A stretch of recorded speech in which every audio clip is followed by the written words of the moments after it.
Доброго дня, шановні колеги. Вітаємо вас сьогодні на наших навчаннях. І, як завжди, ми сьогодні маємо дуже цікавого гостя, експерта з фізичної та реабілітаційної медицини. І це людина, яка є одним з кращих експертів Гарвардського університету і реабілітаційного центру Спауldinga, Массачусетського генерального госпіталю, професор Джефрі Шнайдер, який сьогодні поділиться своїм досвідом реабілітації осіб, які були уражені опіками. Dear Jeffrey, we highly appreciate your support and visiting us and your effort to help us with understanding what are the main issues with the rehabilitation of burned persons. Welcome. Thank you very much.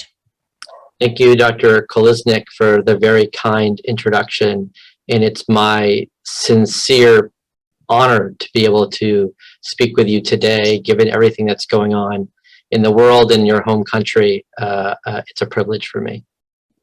Вельми дякую, пане Колесник, за ваші слова. І я дуже гордий тим, що у мене є змога поспілкуватися з вами, і особливо в тому контексті, що відбувається у вашій країні зараз.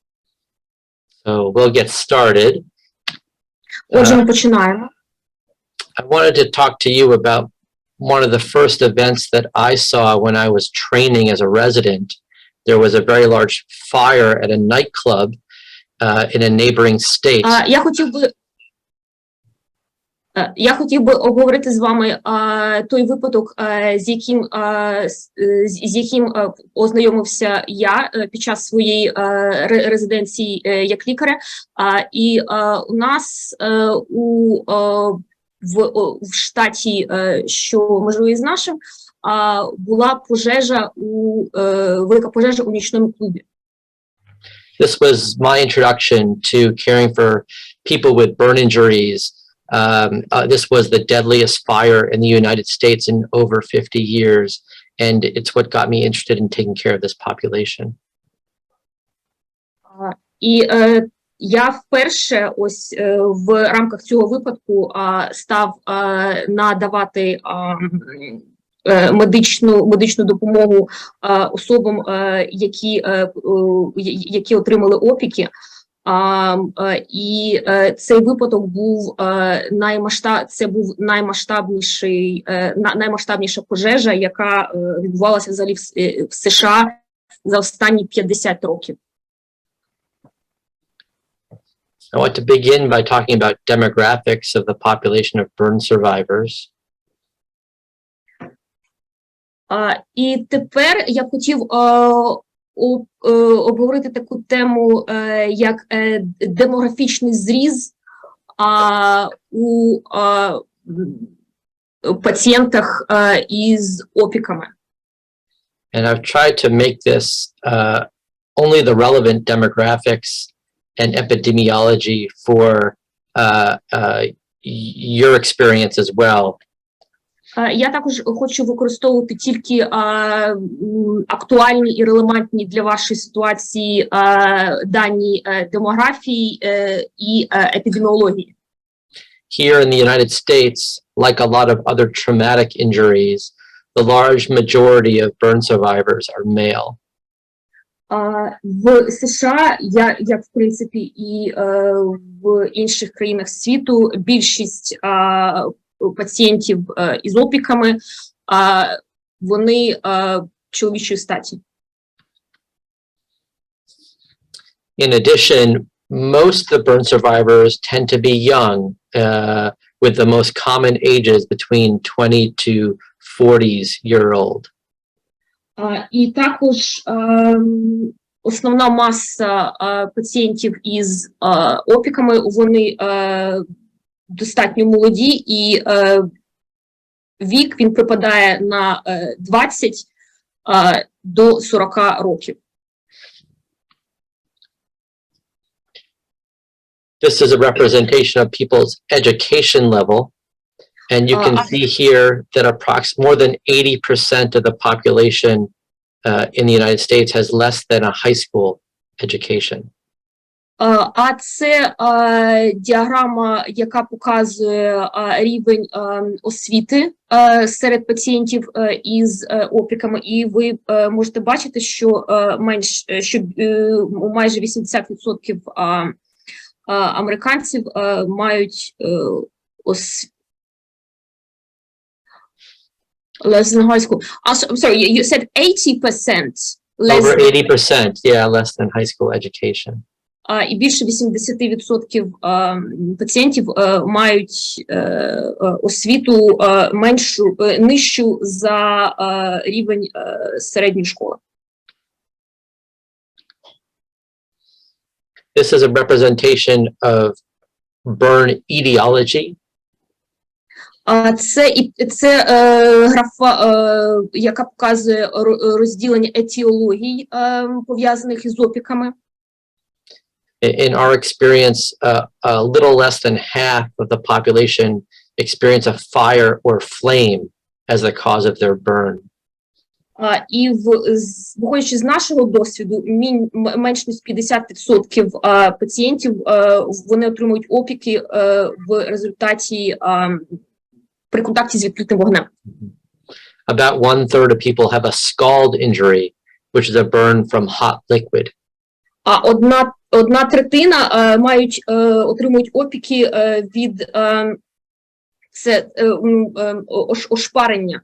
Ось, тобто це опіки якоюсь гарячою рідиною. Some less common but important causes of injury include burn from a hot object, electrical injury, and chemical injuries. Інші не менш важливі і значущі причини опіків – це хімічні опіки, електричні від контакту з електричними приборами, а також опіки в результаті гарячими з розкаленими предметами. I should mention that all the data I have presented so far is from the National Burn Repository, which is a national sample of burn centers in the United States. Також я хочу нагадати, що всі ці дані, які я використовую, вони з національного репозиторію даних пацієнтів із опіками. І цей репозиторій, в нього стікаються інформація з усіх центрів опікових.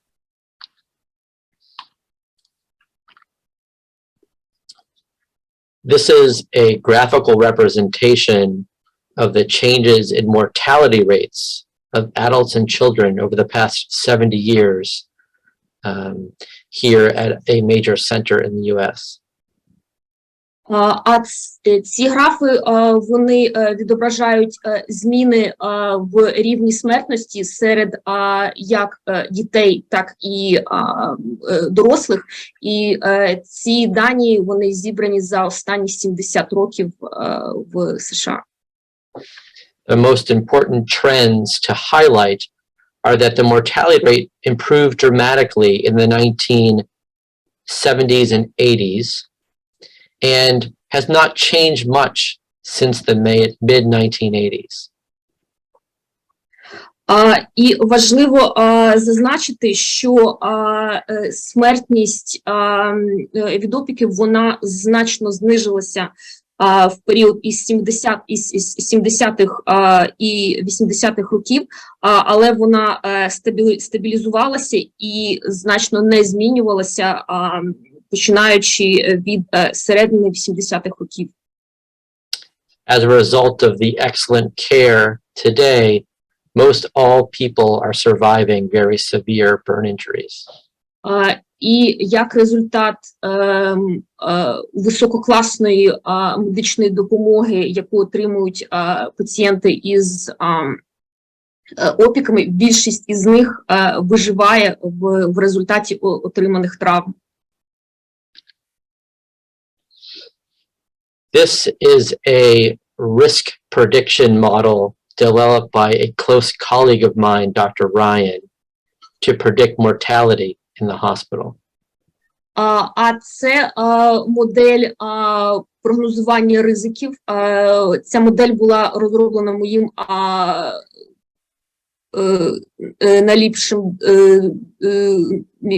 моїм другим колегою, доктором Райаном.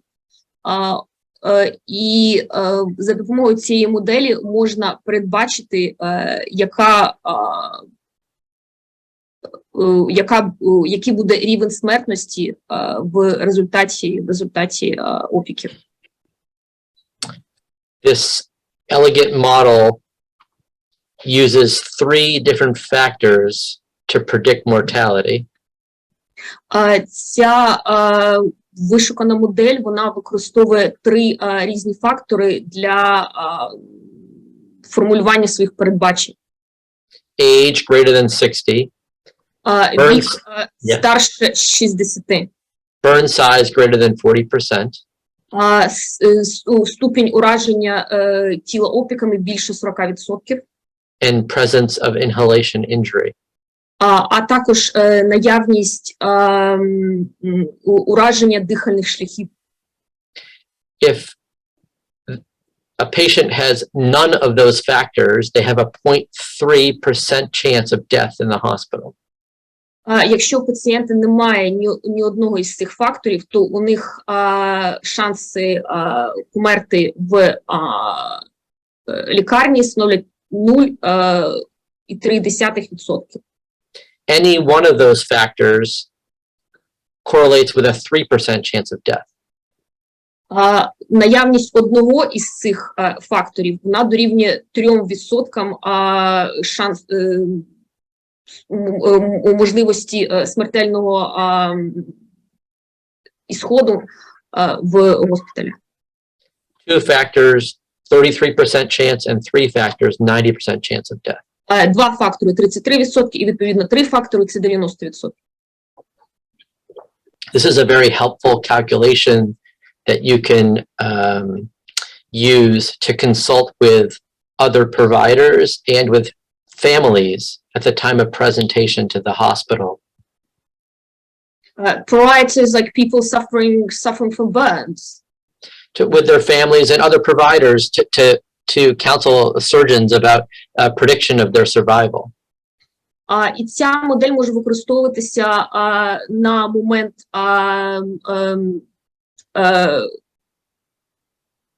привезення пацієнта в лікарню, в консультаціях із рідними, в консультаціях із працівниками перших служб для розробки медичного прогнозу для цього пацієнта. This is a review of the skin anatomy.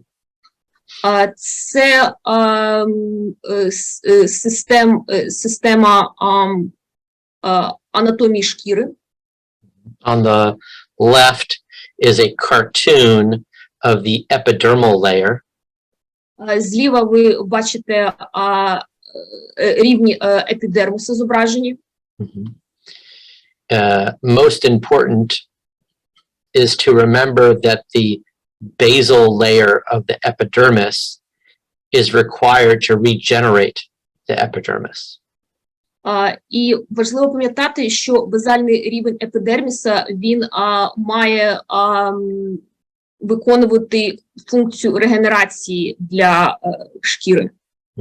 On the right is a cartoon of both the epidermal layer and dermal layer, as well as some subcutaneous tissue. Справа відображення епідермального рівня, дермального рівня і вже підшкірного рівня. It's important to point out that the basal layer of the epidermis tracks with hair follicles into the dermis. І важливо пам'ятати, що базальний рівень епідерміса, він опускається він відтворює і наслідує ріст фолікулів волосяних і опускається глибше в рівні шкіри. These islands of hair cells are what allow people to regenerate their epidermis after a more superficial burn injury. І ці острівки клітин, вони допомагають пацієнтам в регенерації після опіків першого ступеня. Important to also highlight the other components of the dermis. Також потрібно зважати на інші компоненти дерми, Including sweat glands, включно із потовими залозами, nerve endings, закінченнями нервів, and vascular supply. а також кровоносною системою. Mhm. This is a table that summarizes the different depths of burn injury classification. В цій таблиці подано різні рівні ураження в результаті опіків. Mhm. I will provide these slides for you, but the most important thing to point out, I believe, is these superficial partial thickness and deep partial thickness injuries. Я надам вам після лекції ці слайди, але в цій таблиці особливо важливо, потрібно звернути увагу на такі пункти, як поверхова часткова глибина чи товщина і глибока часткова товщина. Burns through the superficial aspect of the dermis present with blanching with pressure and are painful. Поверхові опіки, вони їх результатом стає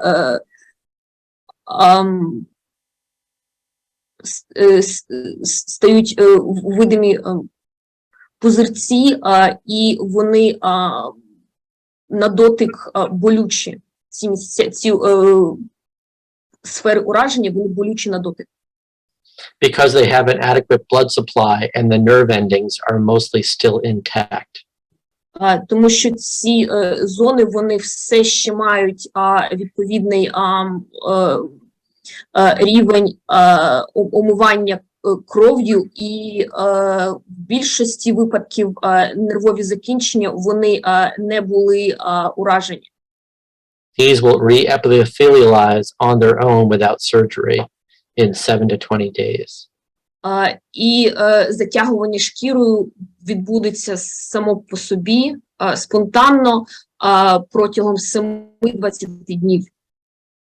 In contrast, a deep partial thickness injury І на відміну від першого виду, глибока класифікація, що відноситься до глибокої часткової товщини, is less painful and at risk for conversion to full thickness due to marginal blood supply.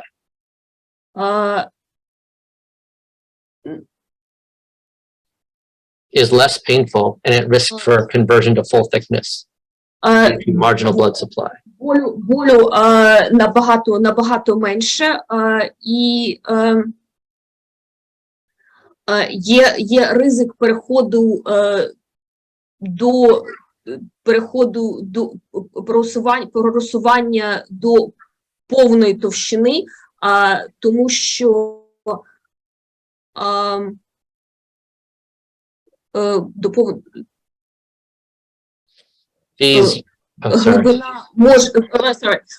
глибина може проросувати, тому що омивання кров'ю, ступінь його зменшується. These almost universally require skin grafting. І майже у кожному із цих випадків потребується пересадка графтів шкіри. This is a summary of many of the complications of burn injury, which we will discuss in our subsequent slides. А це зведення всіх ускладнень, які виникають в результаті отриманих опіків, які ми будемо досліджувати вже далі в ході нашої лекції. Severe burns can affect almost every organ system of the body. Сильні опіки можуть впливати практично на всі органи і системи організму, тіла. Contractures are one of the most common complications of burn injury. І рубцювання або стягнення шкіри – це одна з найпоширеніших проблем, які виникають у пацієнтів. Contractures are defined as the inability to passively range a joint through its complete range of motion. І контрактура – це неможливість повністю використовувати орган чи кінцівку і використовувати повний обсяг рухливих функцій. Contractures are clinically significant. Контрактури в клінічному сенсі мають значення. They can interfere with skin and graft healing. Вони можуть заважати загоюванню в результаті пересадження графтів. Depending on their location, interfere with function. І в залежності від того, де вони знаходяться, вони можуть заважати функціональності. Important to point out that even head and neck contractures can impact things like eating, facial expression, eyelid closure, and neck mobility. Важливо зазначити, що контрактури, які знаходяться в зоні голови або в зоні шиї, вони можуть заважати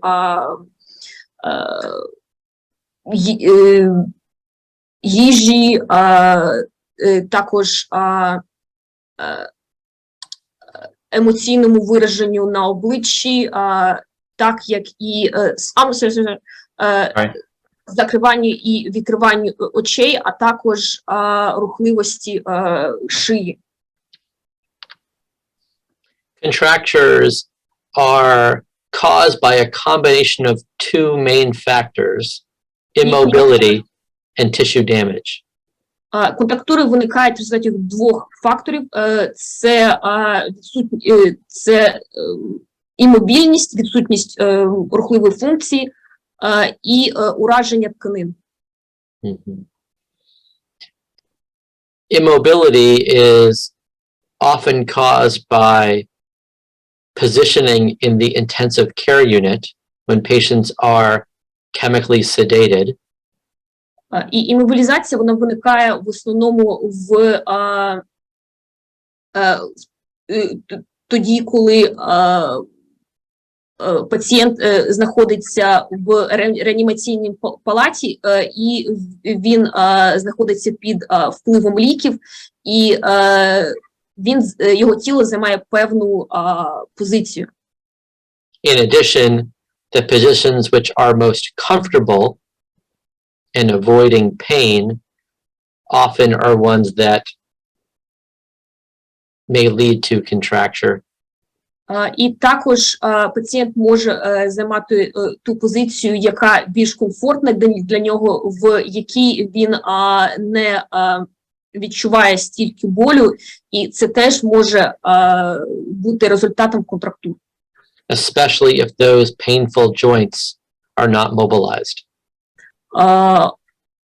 Особливо, якщо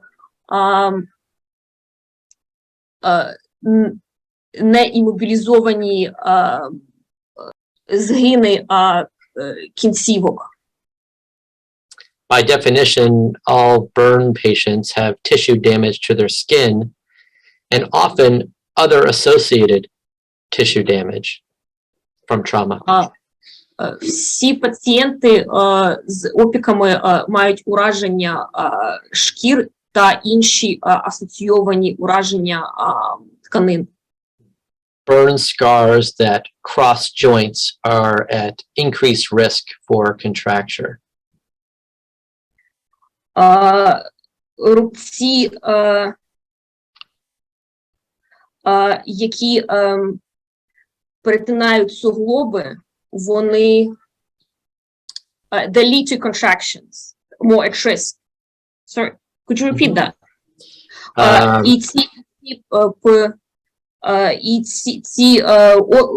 Ці опіки, вони підвищують ризик контрактур. Approximately 40% of hospitalized patients develop a contracture by the time of discharge.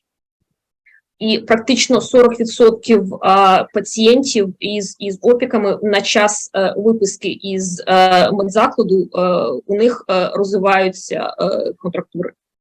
The most common sites are the shoulder, elbow, and hand. І зазвичай це плече, лікоть та рука, долоня. Larger burn size, amputation, and inhalation injury are risk factors for development of contracture. I'm sorry, could you repeat that? 3 risk factors for development of contracture include burn size, amputation, and inhalation injury. Є три фактори ризики, які впливають на контрактури. По-перше, це зона ураження, тобто її розмір. Друге, what's the second one? Amputation. Другий фактор ризику – це ампутація. І третій, and the third one? Inhalation injury. Yeah. Це ураження дихальних шляхів. It's important to think about the clinical consequences of contracture. І важливо розуміти клінічні наслідки контрактур. This is data that correlates shoulder range of motion with common everyday tasks. І тут в таблиці показано рівень рухливості плеча і звичні домашні завдання. In healthy subjects, здорові пацієнти, people need approximately 140 degrees of shoulder flexion to reach a high shelf. Потрібні мати десь 140 градусів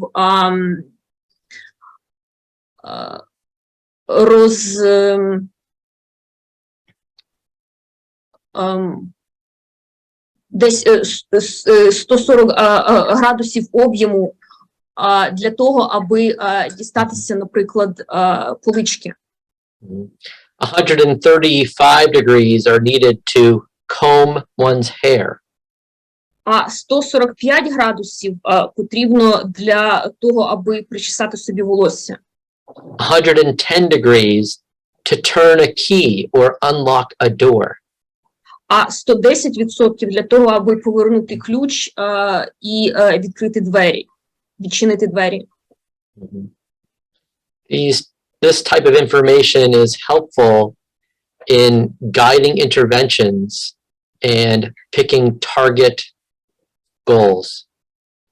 І це ранжування, воно має сенс в тому, що для установлення цілей для пацієнта, який знаходиться на шляху реабілітації. The very high end of shoulder flexion is not needed for most daily tasks. Найширокий об'єм рухів не потрібен для виконання більшості буденних завдань. In contrast, this is a slide about elbow flexion. А на противагу у нас є інша таблиця, яка показує те, наскільки рухомим має бути ліктевий суглоб. You can see that complete flexion of the shoulder is needed to comb hair and use a telephone. Oh, sorry, like is it a shoulder or an elbow? Elbow, I'm sorry. Elbow. Complete Oh, elbow right, okay. flexion is needed to comb hair or use a telephone. Тобто абсолютна флексибільність і рухомість ліктя потрібна для того, аби причісуватися або користуватися телефоном. And almost full range of motion is needed to eat with a fork and wash one's face. І практично повний об'єм рухів, досягнення повного об'єму рухів потрібно для того, аби їсти за допомогою виделки чи умиватися. This information is helpful in working with our surgical colleagues to prioritize which joints to intervene first. Корисною ця інформація є, коли ми комунікуємо із нашими колегами-хірургами щодо втручання і первичності втручання, саме які частини тіла. This is a classic diagram that illustrates the ideal positioning of a patient who is in the ICU. І це класична діаграма, і вона показує позу пацієнта, який знаходиться в реанімаційному відділенні. This position is designed to minimize contractures. І ця поза, вона розроблена для того, аби мінімізувати ризики виникнення контрактур. The head is extended. Голова, шия витягнута, голова закинута. The shoulders abducted and externally rotated. Плече, воно відхилене назад, воно відведено і розвернуто. The forearm is supinated. Передпліччя, supination, супіновано. The torso is straight. Торс знаходиться в паралельній площині.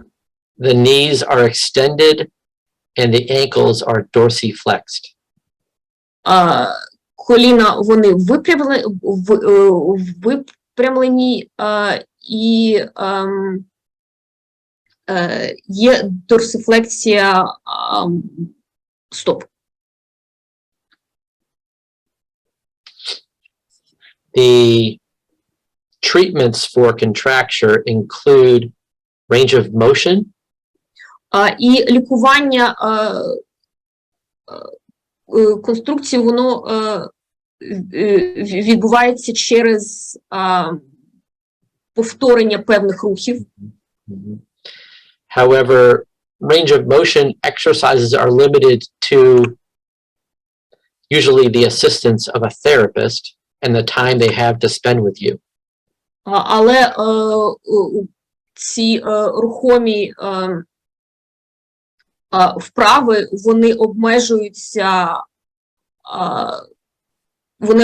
тим, що поряд має знаходитися спеціаліст, який має проходити весь цей об'єм рухів разом із пацієнтом.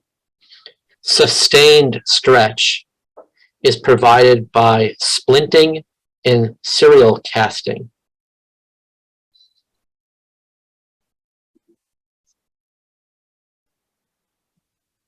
Serial. Mm-hmm. What's serial? Yeah, Serial. like a book. Serial casting, what is it? Послідовний писок.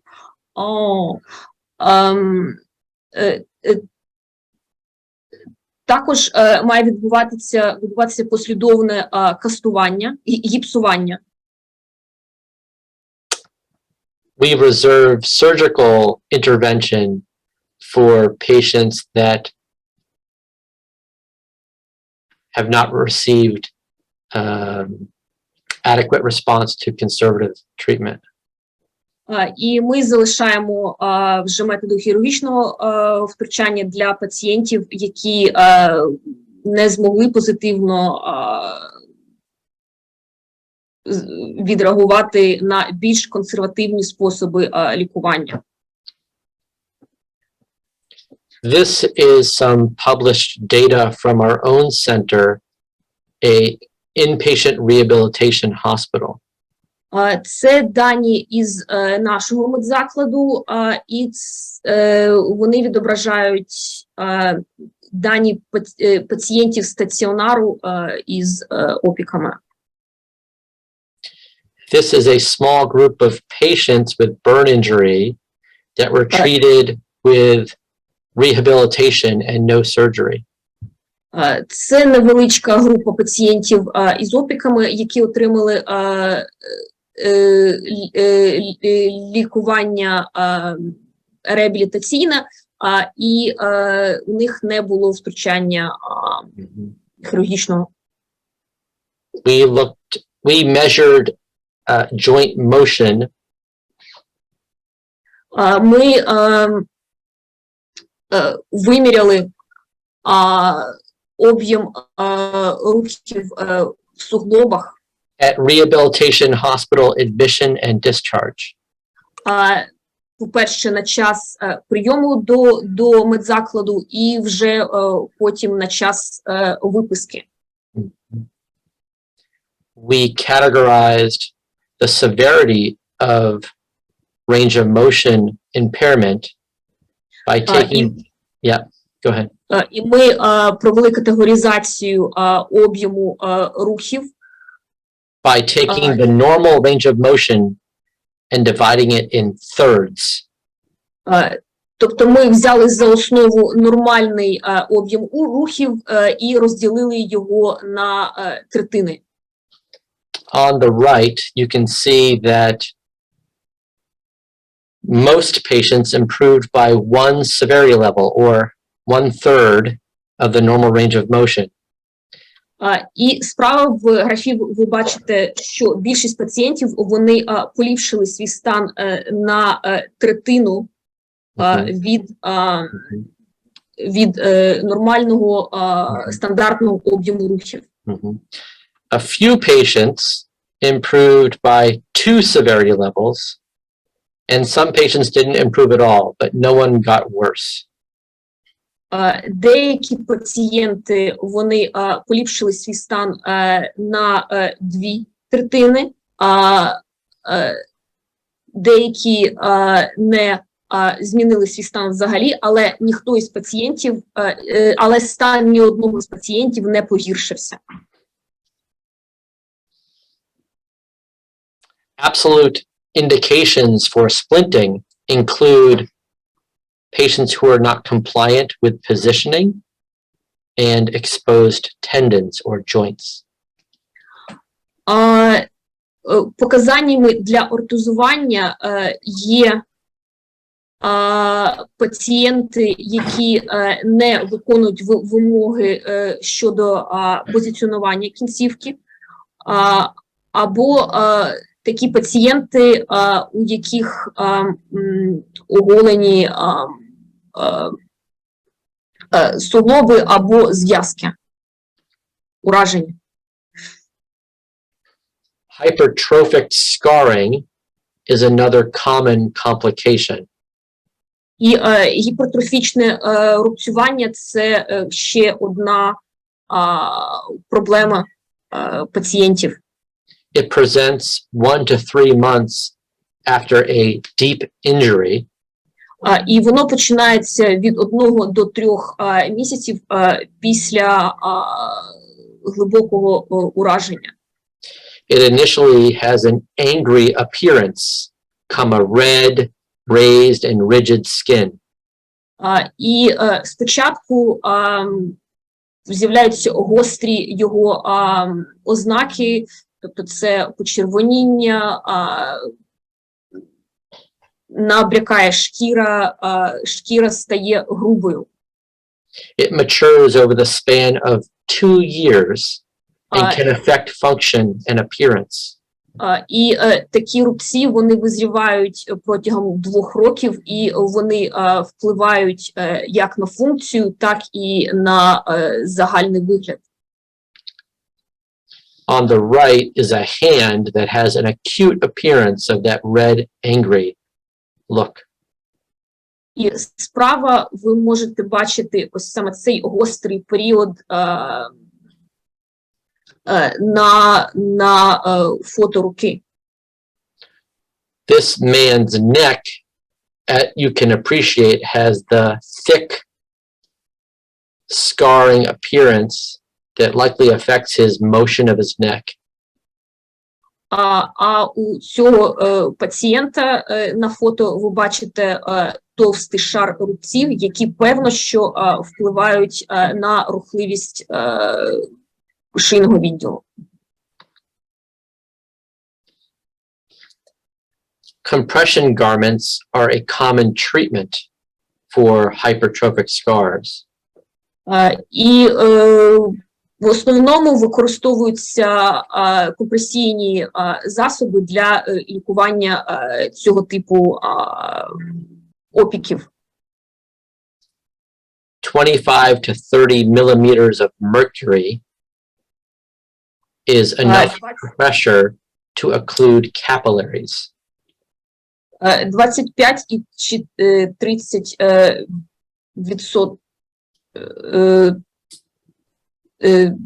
25 чи 30 рівень тиску, який ртутного стовпчику, які достатні для того, щоб впливати на капіляри. It's recommended to wear these garments 23 hours a day to decrease scar formation. І рекомендовано носити такі компресійні засоби 23 години на добу, аби зменшити ризик формування рубців. Although this has become a standard treatment, compliance is difficult. Незважаючи на те, що це стандартний, це типовий вид надання медичної допомоги, але не всі пацієнти слідують йому. Garments stretch and shift and are socially awkward. Такий вид компресійної білизни, він розтягується, він сповзає, і в соціальному зрізі таким людям теж приходиться важко. They are warm and difficult to don and can cause skin breakdown. Їх важко одягати, і можуть вони викликати розриви шкіри. Concave areas are poorly compressed. І зони, які виділяються, бугристі зони, вони майже не компресуються. New garments are recommended every 3 months. І рекомендується використовувати компресійну білизну, нову компресійну білизну кожні 3 місяці.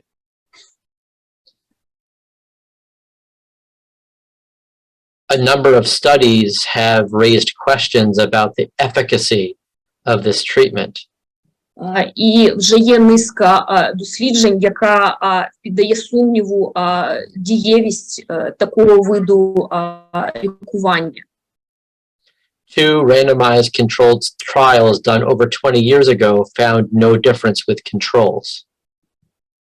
І 2 рандомізовані дослідження, які відбулися протягом останніх 2 років, вони показали, що немає різниці із контрольною групою.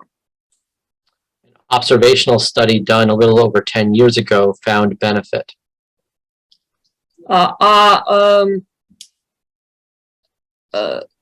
Обсерваційне дослідження, яке було проведено 10 років тому, воно показало, що there is little benefit. There is benefit in an observational study.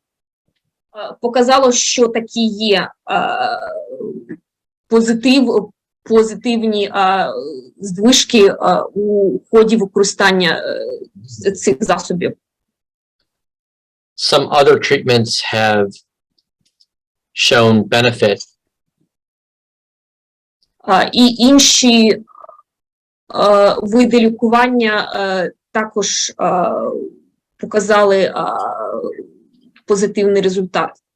A systematic review of silicone gel showed benefit. Використання силіконового гелю і системні дослідження цього виду лікування показали, що є позитивні результати.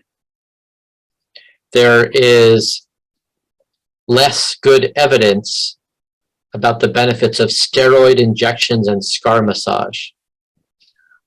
Але менше достовірних даних щодо ін'єкцій стероїдів і масажу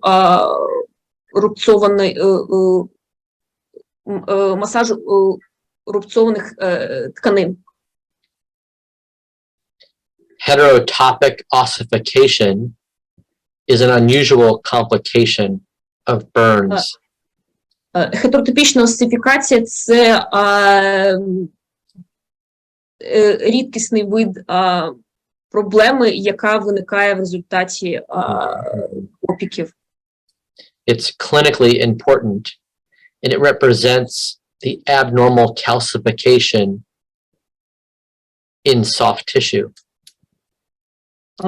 І це клінічно значима проблема, і вона стосується кальцифікації в зоні ураження. It usually presents with decreased range of motion with a bony endpoint. І загалом ця проблема починається із обмеженого об'єму рухів, і також спостерігається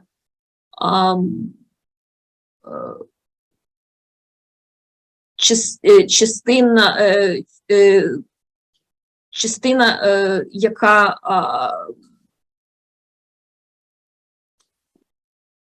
обростає кісткою. The incidence is up to 5% in people with major burns. І приблизно 5% пацієнтів із серйозними опіками, вони стикаються з такою проблемою. Most cases are at the elbow. You can see here on the radiograph on the extensor surface of the elbow, the heterotopic ossification. І більшість випадків вона стосується зони ліктя, і на радіограмі ви можете бачити ось цей кістковий нарост. the most sensitive test for diagnosis is a bone scan.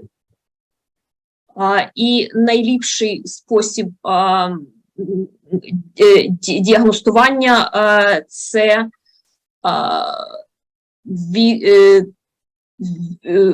візуалізація костних тканин. Diagnosis by X-ray is often delayed. А діагностування з допомогою рентгену, воно дуже часто затримує результат. Medication interventions are based on data from other injury populations. I'm sorry, could you repeat that? Medical interventions are based on data from other injury populations. І способи лікування, вони також ґрунтуються на даних із інших груп пацієнтів. Treatments include bisphosphonates, NSAIDs, and radiation. Види лікування, вони включають використання бісфосфонати. Indocin, is it a medicine? Yeah, this is a non-steroidal anti-inflammatory. А також препарат індоцин, нестероїдні види препаратів. And radiation. Протизапальні. І також опромінення. Surgery is reserved only after the bone has matured or is causing progressive neurologic symptoms.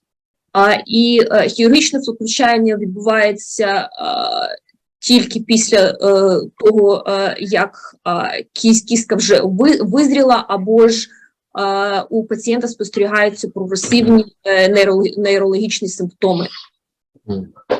We're coming to the end of the hour, and I want to give people a chance to ask questions.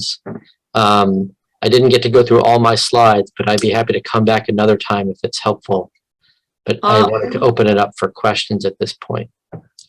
Ми вже, наша лекція вже добігла вже продовжується майже годину, і я би хотів дати можливість моїм слухачам задавати питання. Я не використав всі свої слайди, але зараз я готовий відповідати на питання.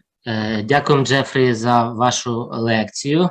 І, шановні колеги, якщо у вас є запитання, будь ласка, можете запитувати їх в чаті. Thank you, Jeffrey, for your lecture, and I ask to our participants to type down the questions into the chat. While we are trying to find out our questions, let me to ask you a question from my side. Please, thank you. The first question is how often do you need serials of surgeries when we have combination of contractures and heterotopic ossifications in previously burned patients when they have comorbid polytrauma, fractures and so on. Я задав питання, як часто доводиться проводити оперативне втручання або зустрічатися з такими необхідностями, коли пацієнти мають політравму разом з опіками, оскільки ми часто пацієнтів, яких опіки травми. Heterotopic ossification is common in blast injuries. Вона виникає найчастіше в результаті уражень, в результаті вибухів.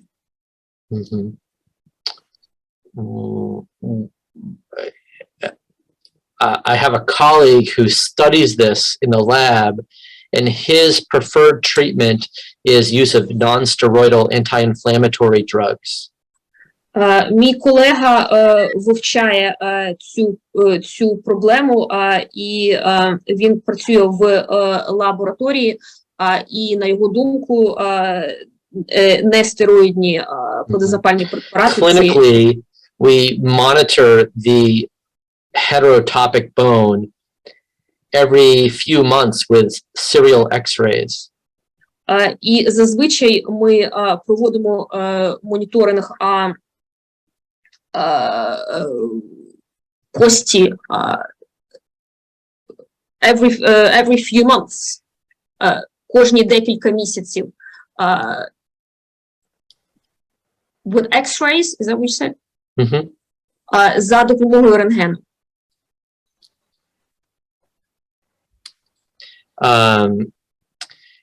When X-rays are stable over the span of a few months, they are candidates for surgical excision. І коли вже ми бачимо на рентгені, що стан стабілізувався, то вже цей пацієнт стає претендентом на хірургічне втручання. Surgical excision prior to maturation of the bone results in the heterotopic bone coming back right away after the surgery. І якщо зробити це втручання хірургічне до матурації кістки, то майже у кожному із випадків цей стан він повернеться. We often use perioperative radiation to mitigate the chance of recurrence of the heterotopic bone. Ми використовуємо передопераційне опромінення, аби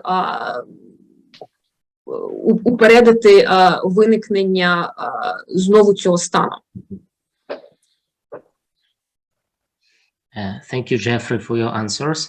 And as a rule, some of the surgeries may lead to additional heterotopic ossifications, like cause of the surgery intervention. Did you ever met these cases in your practice? Чи ви зустрічали в своїй практиці випадки, коли після операції все одно відновлювалися гетеротопічні осифікації, оскільки оперативне втручання є травмою також? I have never seen surgery cause a heterotopic bone de novo for the first time, but I have certainly seen heterotopic bone recur after surgery for that purpose. Я ніколи в своїй практиці не зустрічала випадків, коли хірургічне втручання воно викликало з самого початку до ново осифікацію, але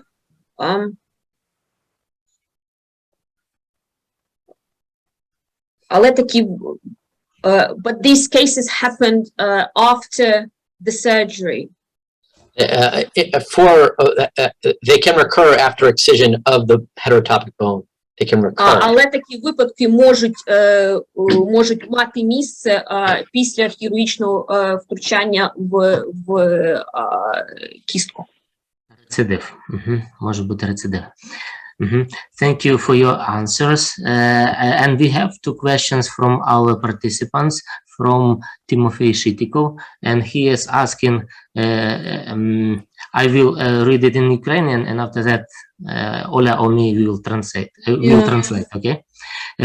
Чи використовуєте ви фізичні техніки, наприклад, міофасціальний реліз при роботі з пацієнтами з, я так розумію, рубцевими змінами після опіків?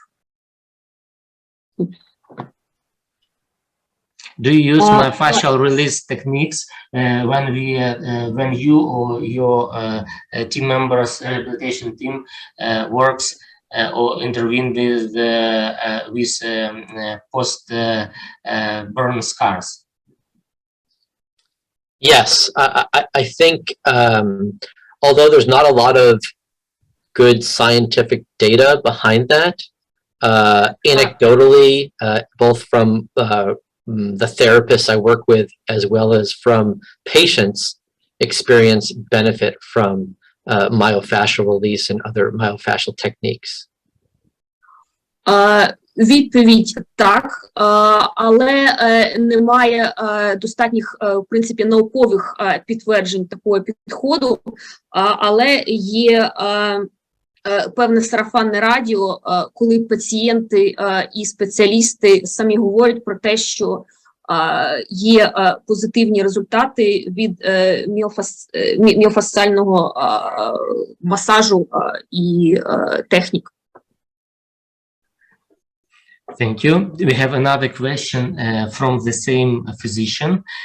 How often do you meet scar problems after post-vaccination interventions or tattoo or piercing?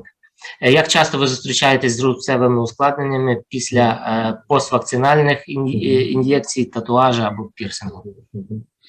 Yeah, I don't know. I only see the people who have burns and other traumatic injuries, so I don't have access to populations related to burns, related to tattoos and piercings. Maybe some of my plastic surgery colleagues see those patients in clinic. Зазвичай я працюю із пацієнтами, які отримали опіки, чи вони страждають від якихось інших травматичних уражень. Але що ж стосується татуажа та пірсингу, я не маю доступу до цієї групи пацієнтів, і, можливо, мої колеги, які займаються пластичною хірургією, вони з ними працюють, але не я. Thank you, Jeffrey, for your answers. And I have a question from my side about organization of rehabilitation process. Of course, multi-professional rehabilitation approach is commonly spread in all countries and in US as well. So, who is more responsible for prevention of scars and contractures? Physical therapists or occupational therapists, or it depends on the limbs or severity or functional or approaches from functional point of view. Питання було таке: хто частіше має справу з профілактикою контрактур у пацієнтів з опіками, фізичний терапевт, ерготерапевт? Це залежить від того, яка це є кінцівка, чи залежить від того, яку функцію намагаються відновити? Even here in the United States, practice is still very center specific. In other words, each center might have their own practice. Навіть в США підхід до лікування, він залишається специфічним щодо певного медзакладу. Some centers have physical therapists do all the different parts of the body. Others have very specific areas for each type of therapist. But regardless, the multidisciplinary team approach is a hallmark of burn care.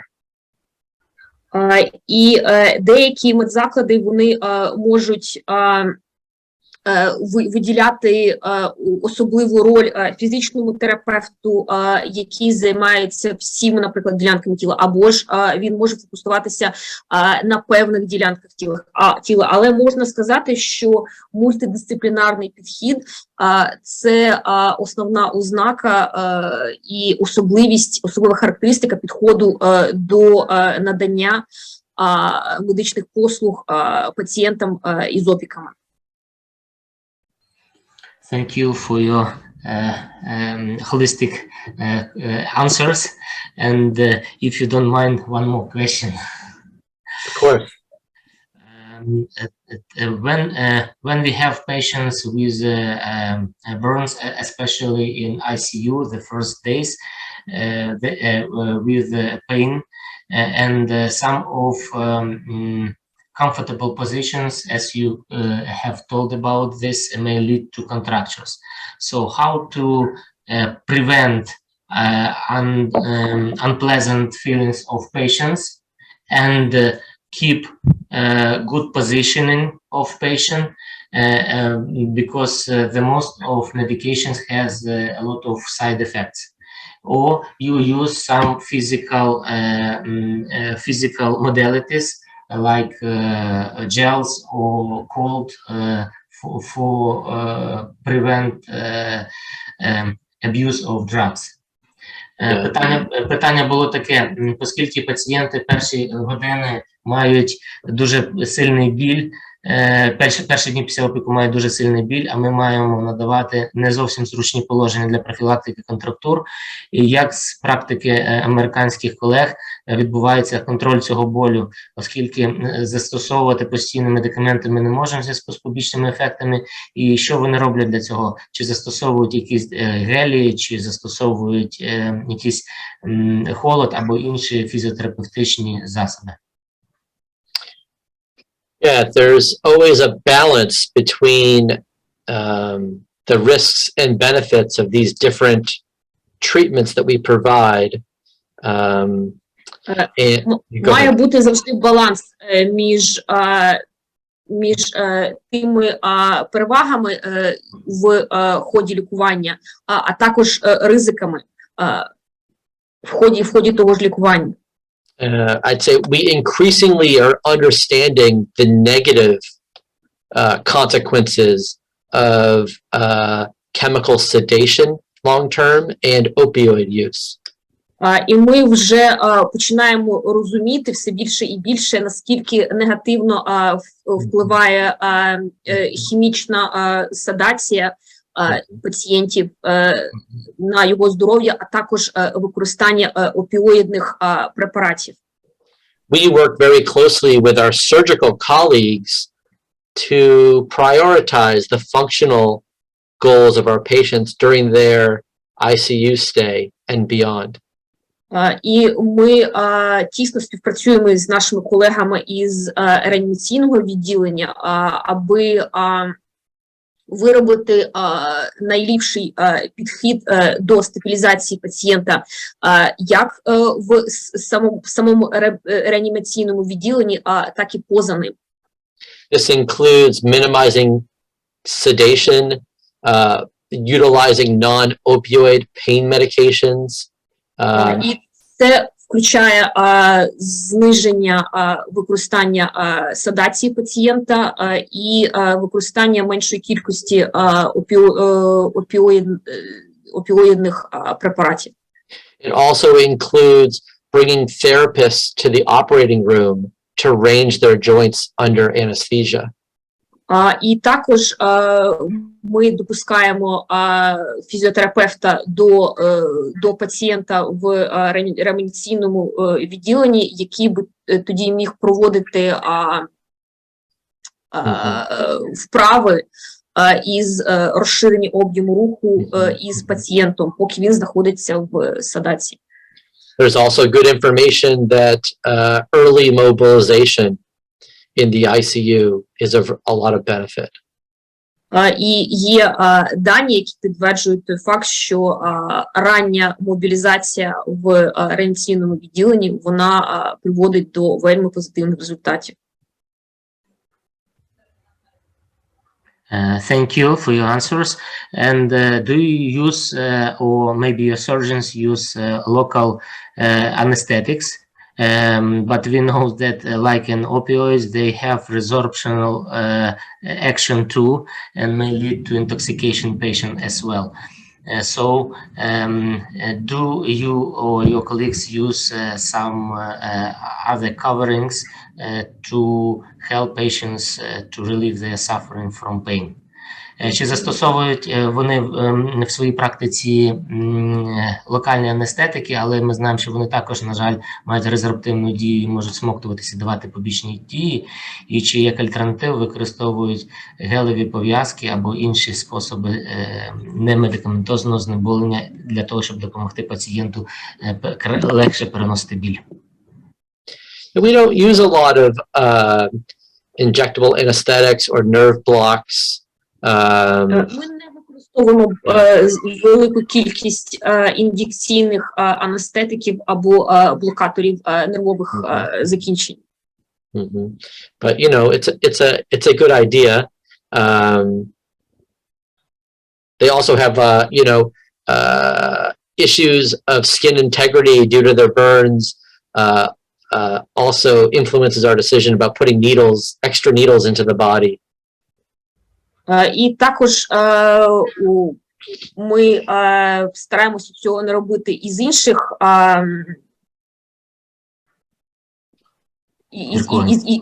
із інших міркувань, тому що у таких пацієнтів шкіра вона уражена, і ми не намагаємося все більше і більше їх колоти голками. I haven't used this, but I've always thought about trying Botox to treat people's contractures to see if it would work or help. І у мене була така ідея, це і використовувати ботокс для лікування людей із контрактурами. Подивитися, як же це спрацює. Thank you very much. I have asked about liniments maybe that you have in their that has some amount of anesthetic, maybe superficial use of these anesthetics may lead to improve their feelings during rehabilitation. Yeah. You know, after the acute phase, I do use a lot of topical agents. І після гострої фази я використовую велику кількість шкірних препаратів. After grafts and wounds have healed, I worry less about absorption into the system, and topical non-steroidal anti-inflammatories, topical lidocaine, other topical liniments are good ideas. We use them.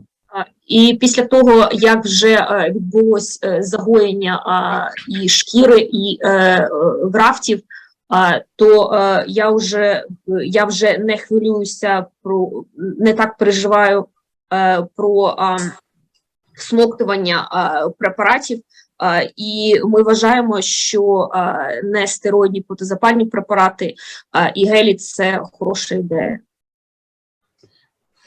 So you use them like a part of rehabilitation program, yes? Yes. Thank you. Thank you. Шановні колеги, можливо, у вас ще є запитання до нашого шановного професора.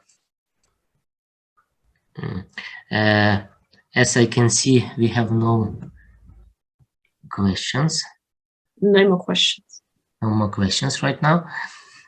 So if we have no more slides today, we would be very grateful to our lecturers today, and we are looking forward to meet you again, to have an opportunity to be taught by you again. I'd be honored to come back and talk more about it. I have many more slides I could present if you're interested. But thank you so much for the opportunity, and I wish the best to all of you. We here are thinking about you and your country often. Я буду дуже радий повернутися до вас із новою лекцією, і пам'ятайте, що ми всі за кордоном думаємо про вас і про ситуацію в країні. Well, you could mention your Ukrainian, relations.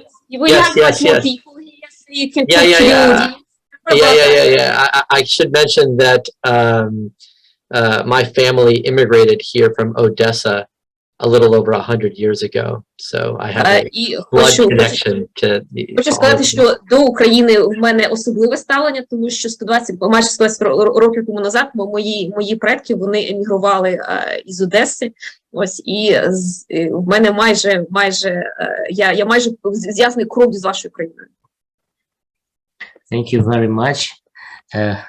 We are like brothers, so distance no matter for us, to be close and to help each other to win in this war.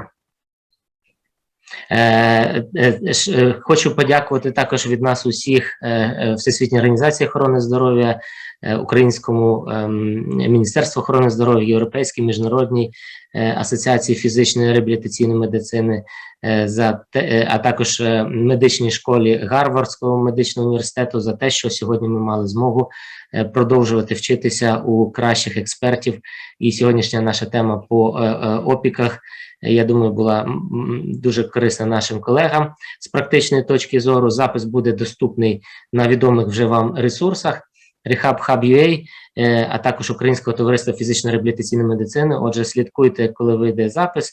Якщо виникнуть питання, будь ласка, задавайте їх в коментарях уже під відео, і ми їх передамо шановному професору. Could you please?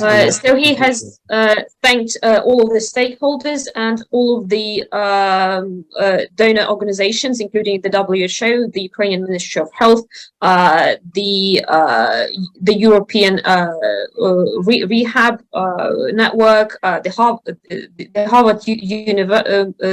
Harvard Medical School, and others for supporting this project. And everybody who has more questions could submit them in chat, and they will be they will be sent to you for review. Great. Thank you very, very much. It's been a privilege. Дійсно відчуваю себе